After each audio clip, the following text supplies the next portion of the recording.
The Stolen Shakespeare Guild performs the works of William Shakespeare, works that he was inspired by, and works that, in turn, have been influenced by the immortal bard himself.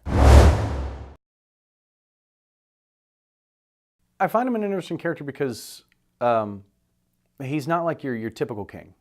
Okay, he's not glory hound. Oh, I'm brutal. I'm gonna get everybody underneath my boot heel. But he's also not, kind of mamby-pamby. Let's all be friends and hold hands and sing kumbaya and stuff like that. He's somewhere like right in between. He's not a guy, at least in my interpretation, he's not a guy that wants to be king. Not really, because seeing how his father was, seeing how cruel his father was and how mean his father was, how much he never wanted to be his father, he sees it as wearing that crown.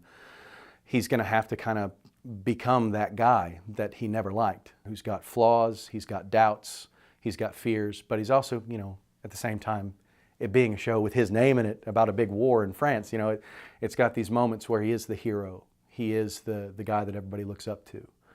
He's got some pretty extreme levels. He goes through a change from the very first time you see him to the very end. He never stops changing. He never stops learning. That's one of the kind of cool things when you get a character like that. It's one of those things where you actually learn more, not just about the part of the show, but you actually learn more as an actor.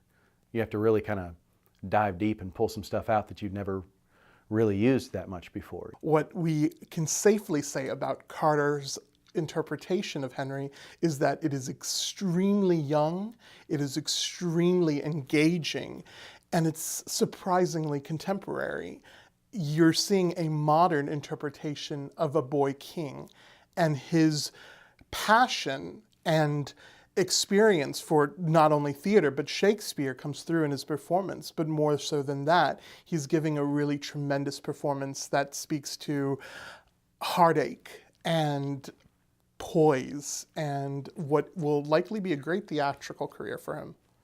The show's got a story that people will not want to, not want to look away from. They won't want to pay attention to anything else going on. They won't want to check their email or anything like that. The show grabs them from the very beginning, I think, and just kind of doesn't really let them go at all until the very end. It's just got a great arc to it. It's got a great story to it, and it's different than I'd always heard.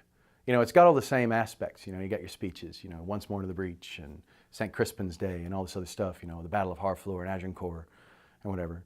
And hopefully people know what I'm talking about when I say that.